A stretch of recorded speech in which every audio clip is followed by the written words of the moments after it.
This week we get switched on with the new hybrid console from Nintendo. We tell you everything you need to know about the new hardware and check out a game or two, while Angelo reminisces about how Nintendo got to where it is now.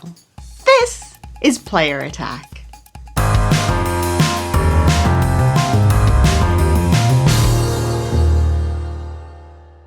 Hi, I'm Jessica Citizen, and this week the Nintendo Switch is well and truly here. It feels like everyone with even a passing interest in video games has grabbed the new hybrid console, and while the launch went pretty smoothly, there are already some big changes on the way. We've got a proper look at the new hardware a little later in the show, but we can confirm a few things. Yes, there are a few teething issues with the hardware, including both blue and orange screens of death, but the one that's causing the most issues is a desync issue with the left Joy-Con, which Nintendo is aware of and we're hoping will be patched out soon.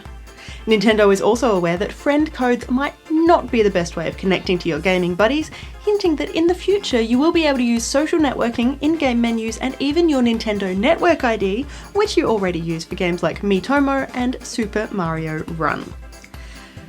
And while we're still not sure quite how someone discovered this the first time, it has been confirmed Nintendo has applied a bittering agent to Switch game cards.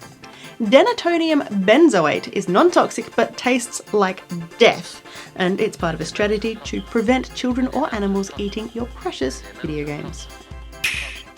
This week, the annual GDC Awards highlighted some of the best games and developers of the past 12 months. Some were no-brainers. Pokemon Go took home Best Mobile or Handheld, Firewatch won both Best Debut and Best Narrative, and Overwatch was labelled Game of the Year as well as being awarded for Best Design.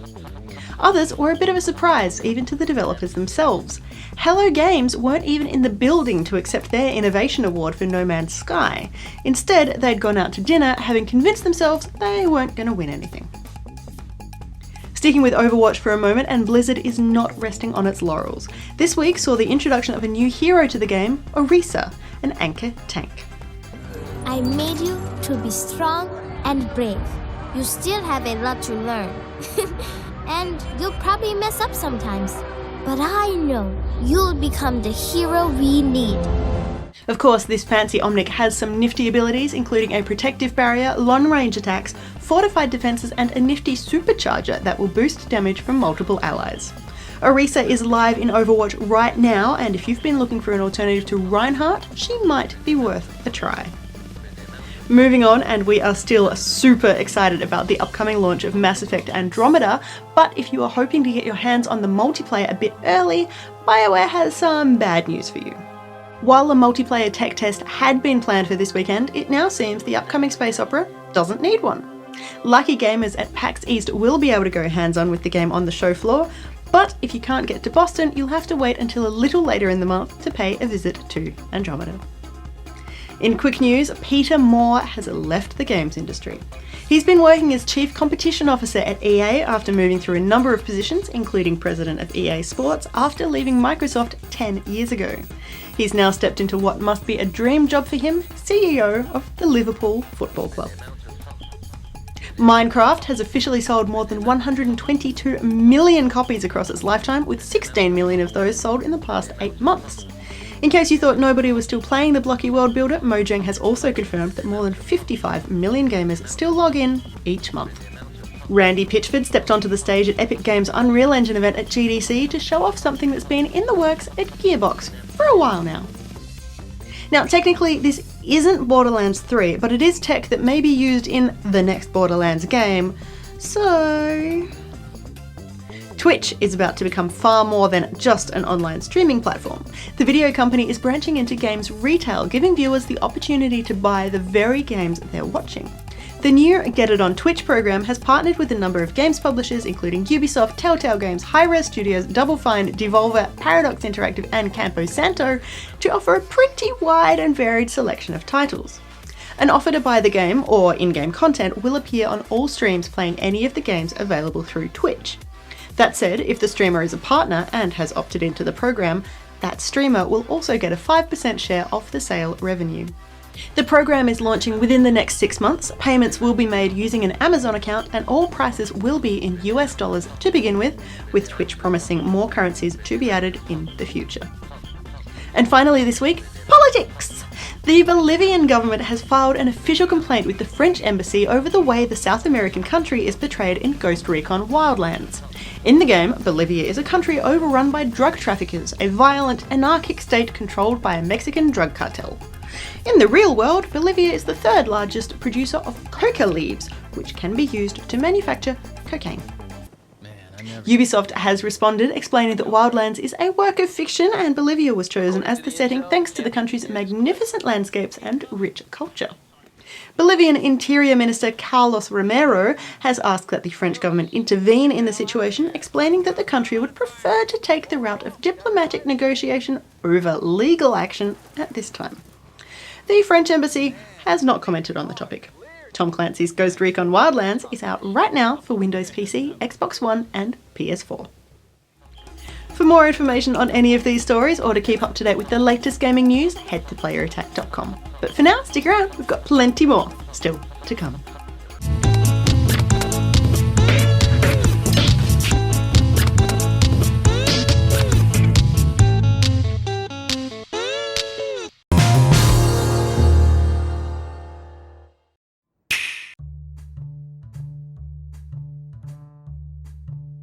The first time I picked up a Wii U tablet, I was impressed by how hefty it was. In a world where so many gaming peripherals are lightweight, flimsy or brittle, the Wii U tablet was reassuringly solid feeling, without really being heavy. The Switch is the same, but in a different way. In handheld mode, the bundle was smaller than I'd expected. Even after watching all the videos and staring at all the photos featuring gloriously manicured hand models, the new addition to Nintendo's hardware family was still, somehow, not as big as I thought. It still felt right though, less plasticky and toy-like than I'd feared and very easy to hold.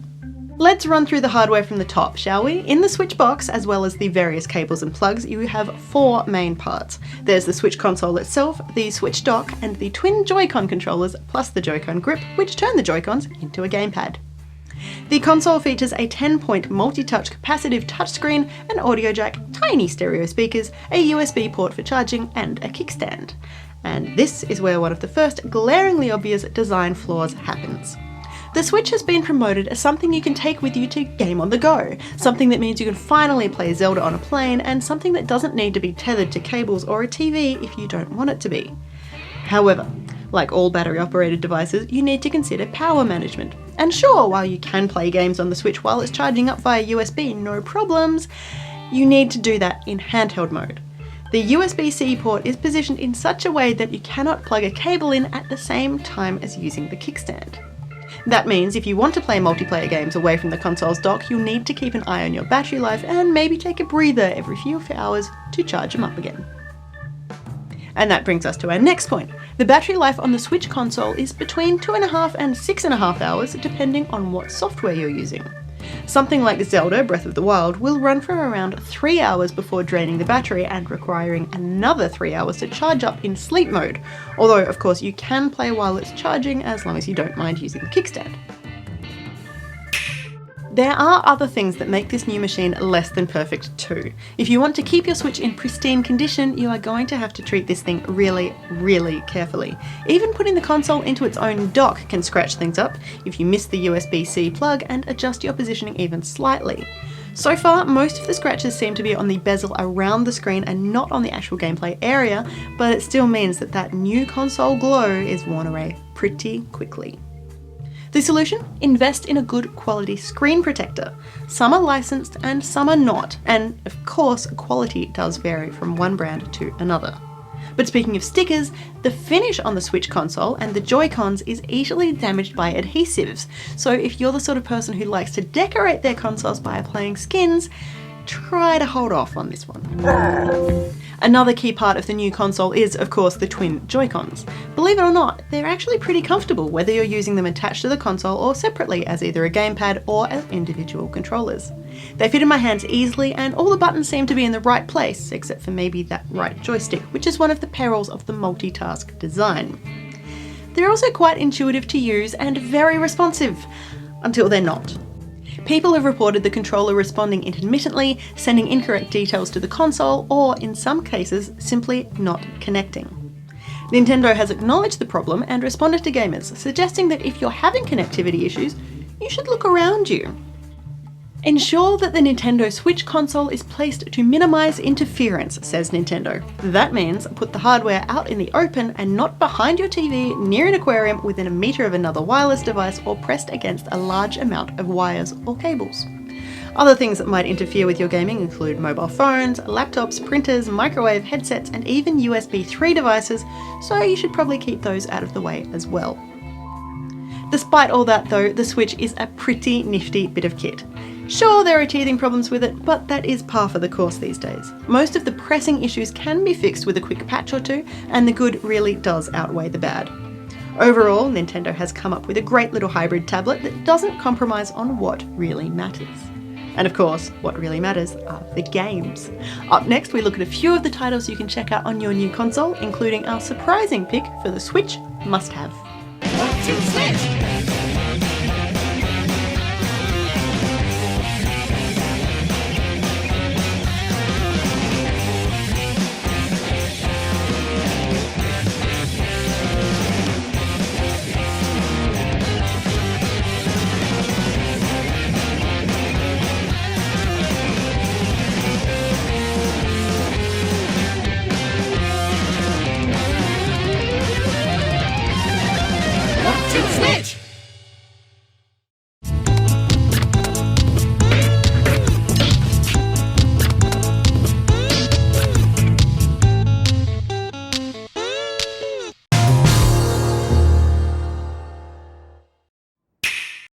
As with any new and innovative bit of technology, a number of the early games for Switch do feel a bit like tech demos, which is a similar problem faced by both the Wii and Wii U.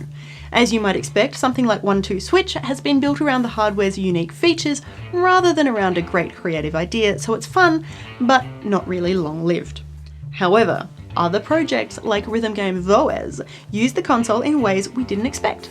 The game, which launched last year for mobile devices, has now arrived on the Switch as a launch title in some regions. Bucking the trend, Voez does not support the console's TV mode. If you want to play, you'll need to undock and use the touchscreen, effectively stripping the console back to its tablet roots.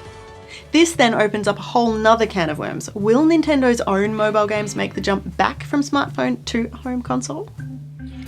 Other games are just as much at home on the Switch as they would be on any other console. Splatoon 2 doesn't need to be on Switch, and neither does Super Bomberman R. Sure, Breath of the Wild might be better on Switch, but you can play it on Wii U just the same if that's your thing. But some games are perfect for Switch. In fact, we were surprised by the game that we found might be the killer app, the one game that will convince fence sitters to buy a new console. That game is ARMS.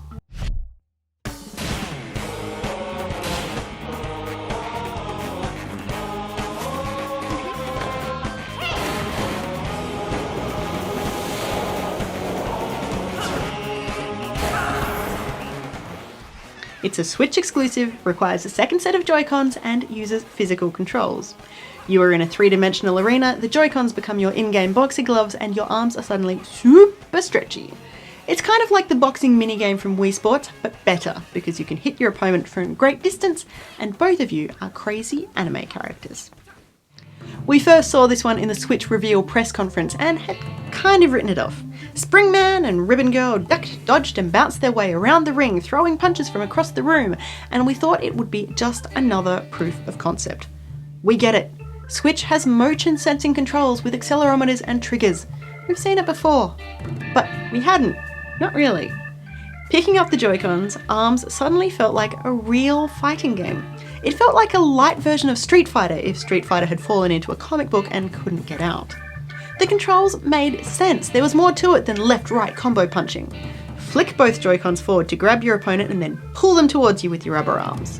You can throw curve punches, block and dodge, and perform a devastating special attack in a flurry of punches.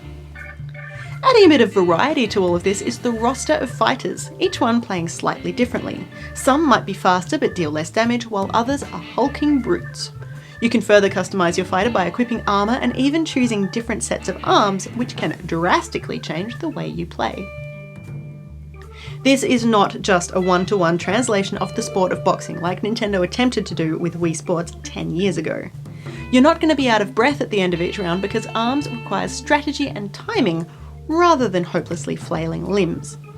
And the truly beautiful thing about ARMS, if you don't like the motion controls or holding the Joy-Con vertically, you can switch over and use the gamepad controls. I would love to see ARMS make an entry into the pro fighting game space. Tournaments and esports and big prize pools on offer for the person who's best at flinging springy limbs at an opponent. I think it's got the goods to challenge something like Super Smash Bros. For a light-hearted competitive game. But, just like Smash Bros., there's a slight barrier to entry. This is a fully priced game, from a new franchise, for a new console, and you need to buy a second set of Joy-Cons to enjoy it properly, especially while we're not sure if it'll support online multiplayer. In Australia, that means around a $200 investment on top of a $500 console, and that might be too much for the average person. That said, ARMS isn't actually out yet, so you do have a bit of time to save up, and it should be out by around the time you complete Breath of the Wild.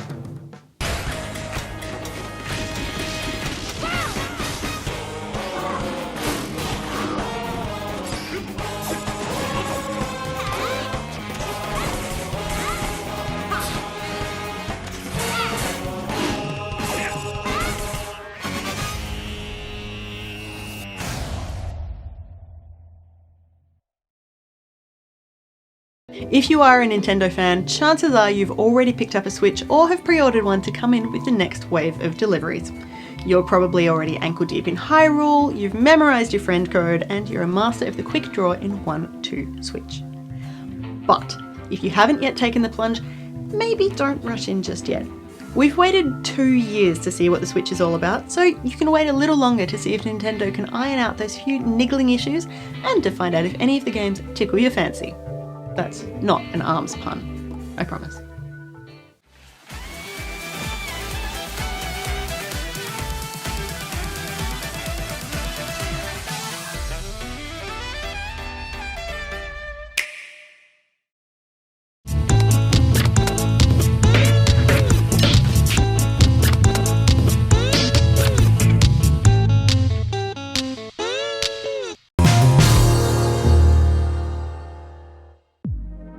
The Nintendo Switch is finally here and brings with it a wealth of new ways to play games. The Switch can be played at home on your TV for a more traditional console experience, or picked up and played outside in front of a sunrise. Handheld gaming isn't anything new, of course, especially for Nintendo. The idea of the Switch is the culmination of decades of Nintendo's innovations in the video games and technology industries. Let's look back on the house that a plumber built to see how we got here. Nintendo has a rich history of handheld and home consoles, with both running concurrently since the company entered the electronics market in the 1980s. In fact, Nintendo's first game device released in Japan in 1980 and was called the Game & Watch. 59 different game versions would be made, and the devices themselves also featured a clock and alarm. In 1983, Nintendo released its first home console, the Nintendo Entertainment System, or NES. Like a phoenix rising from its ashes, the NES was the platform that revitalized the video game industry after its crash that same year. The NES set the standard for how a video game system should operate, and Nintendo was adamant that games coming out for the system would maintain high-quality experiences. With Nintendo's increasing dominance in people's living rooms, they sought to be part of people's train rides, flights, and hangouts with the Game Boy in 1989. This system was revolutionary for its ability to have console-quality games on the go and even play multiplayer with the link cable. Like the NES, the Game Boy set the standard for handheld gaming, and Nintendo has used swappable cartridges for theirs ever since.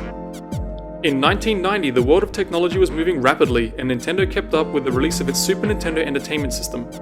While 16-bit gaming was already in full swing thanks to bitter rival Sega with the Mega Drive, the SNES came out swinging with consistent gaming hits. The 16-bit era proved the most vicious of all of video games' history between both Sega and Nintendo. The Mega Drive was the cool system for 90s kids with skateboards and backwards caps, but Nintendo maintained their games for everyone philosophy with iconic, non-threatening characters and franchises. In 1995, one of Nintendo's biggest missteps made a quiet release and death, the Virtual Boy. It was meant to be the first sort of virtual reality home console featuring red and black graphics and migraines. Seriously. While the Virtual Boy crashed and burned harder than the games industry in '83, Nintendo didn't kill stereoscopic 3D gaming off entirely, they merely put it on the back burner.